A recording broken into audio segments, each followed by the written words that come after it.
Aktor Fedi Nuril kembali menyuarakan kritiknya terhadap proses revisi Undang-Undang Badan Usaha Milik Negara yang dianggap tidak transparan.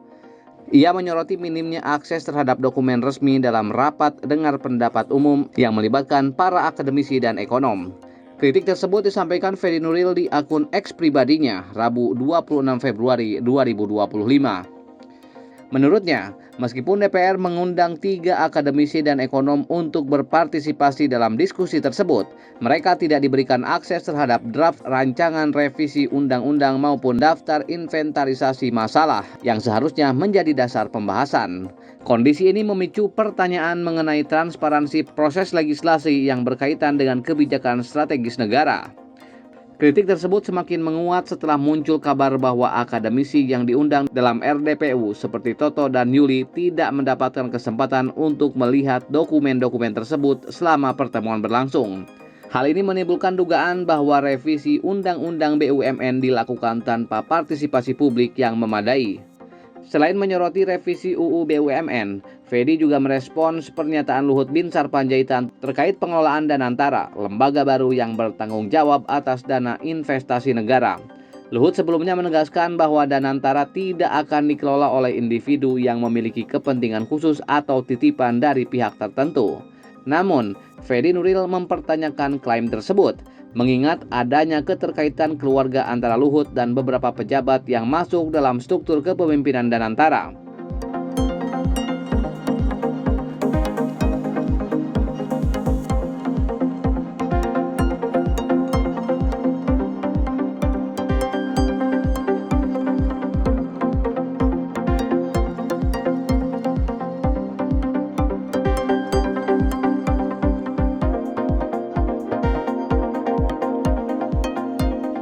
Danantara sendiri telah resmi diumumkan sebagai lembaga pengelola dana investasi negara yang bertujuan memperkuat ekonomi nasional. Struktur organisasi lembaga ini diisi oleh sejumlah tokoh berpengaruh di Indonesia, termasuk pejabat pemerintahan serta profesional di bidang ekonomi dan investasi. Sebagai Presiden Republik Indonesia, Prabowo Subianto berada di posisi tertinggi dalam struktur organisasi Danantara Indonesia. Lembaga ini diharapkan menjadi pilar strategis dalam mengelola investasi nasional serta memperkuat kedaulatan ekonomi Indonesia. Dewan Pengawas Danantara dipimpin oleh Erick Thohir yang saat ini menjabat sebagai Menteri BUMN. Ia didampingi oleh Mulyaman Hadad sebagai Wakil Ketua dan Sri Mulyani sebagai anggota. Keberadaan tokoh-tokoh ini diyakini dapat memberikan arahan strategis dalam pengelolaan lembaga tersebut. Selain itu, Presiden ke-6 dan ke-7 Republik Indonesia Susilo Bambang Yudhoyono dan Joko Widodo juga terlibat dalam jajaran Dewan Penasihat. Keduanya dinilai memiliki pengalaman luas dalam kebijakan ekonomi nasional yang dapat membantu Danantara dalam mengambil langkah-langkah strategis.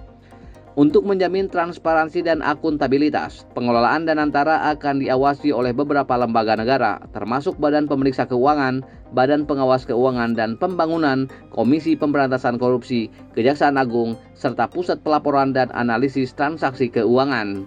Di tingkat eksekutif, Danantara dipimpin oleh Rosan Roslani sebagai Chief Executive Officer, Doni Oskaria sebagai Chief Operating Officer, dan Pandu Syahrir sebagai Chief Investment Officer. Keberadaan Pandu Syahrir dalam jajaran direksi sempat menimbulkan perbincangan, mengingat ia merupakan keponakan dari Luhut Binsar Panjaitan. Hal ini memunculkan spekulasi mengenai potensi konflik kepentingan dalam pengelolaan Danantara. Namun, pemerintah menegaskan bahwa proses seleksi direksi dilakukan dengan mempertimbangkan kompetensi dan pengalaman di bidang investasi. Pemerintah juga memastikan bahwa Danantara akan dikelola secara profesional untuk mencapai tujuan strategisnya dalam memperkuat perekonomian nasional.